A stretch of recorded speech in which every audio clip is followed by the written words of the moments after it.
इस साल JEE advance के थर्मोडायनामिक्स के इस क्वेश्चन ने इंटेलिजेंट बच्चों का भी दिमाग हिला के रख दिया।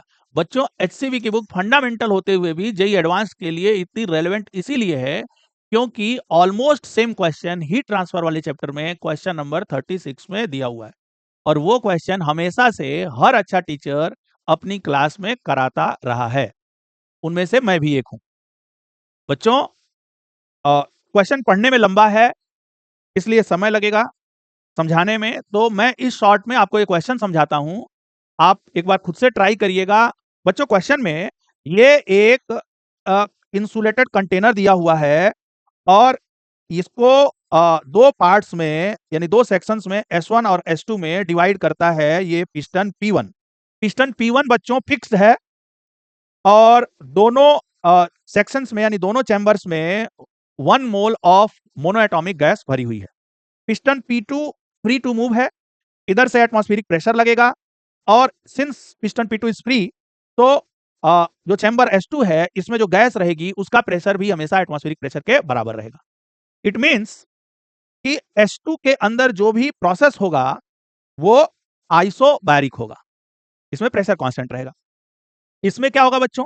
हाँ, डेफिनेटली एडियाबेटिक आप इसलिए नहीं कहेंगे क्योंकि ये जो साइड वॉल्स हैं ये तो इंसुलेटेड हैं, बट ये पिस्टन दिया हुआ है, पिस्टन P1 इज कंडक्टिंग, उसकी कंडक्टिविटी K है, क्रॉस सेक्शनल एरिया यानी ये क्रॉस सेक्शनल एरिया A है और इसकी विड्थ X है, राइट। सेक्शन S1 में जो भी प्रोसेस होगा वो आइसोकोरिक होगा। तो बच्चों, दोनों ही सेक्शंस में 1 मोल ऑफ मोनोएटॉमिक गैस भरी हुई है। S1 में जो प्रोसेस होगा आइसोकोरिक होगा, S2 में जो प्रोसेस होगा वो आइसोबारिक होगा।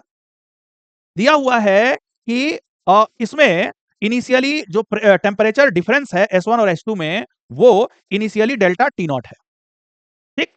तो S1 का टेम्परेचर ज्यादा और S2 का टेम्परेचर अगर आप कम मान लेते हैं तो इसका मतलब अगर मान लो मैं कहूं इसका इनिशियली T1 है और इसका T2 है तो कहने का मतलब है कि T1 minus T2 is T not initially, right. अब क्या होगा, सिंस ये टेम्परेचर ज्यादा है और ये टेम्परेचर कम है तो यहां से हीट फ्लो होगा S1 से S2 की तरफ। अब S1 का टेम्परेचर कम होगा और S2 का टेम्परेचर धीरे धीरे बढ़ेगा, राइट। तो बच्चों ये कहता है और इस तरह से ये जो टेम्परेचर डिफरेंस है, since T1 is decreasing and T2 is increasing, तो ये टेम्परेचर डिफरेंस धीरे धीरे क्या होगा, कम होगा। तो कहता है कि इतने टाइम में ये टेम्परेचर डिफरेंस T नॉट से घट के T नॉट बाई 2 रह जाता है। सॉरी, ये temperature difference delta T not है तो डेल्टा T नॉट से घट के डेल्टा T नॉट बाई 2 रह जाता है, राइट।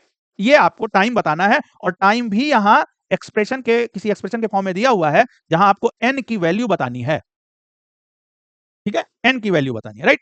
तो n इज ऑफ कोर्स अगर आपने पेपर देखा है तो ये इंटीजर टाइप क्वेश्चन नहीं है, आपको डेसिमल के बाद 2 डिजिट तक आंसर करना है, राइट।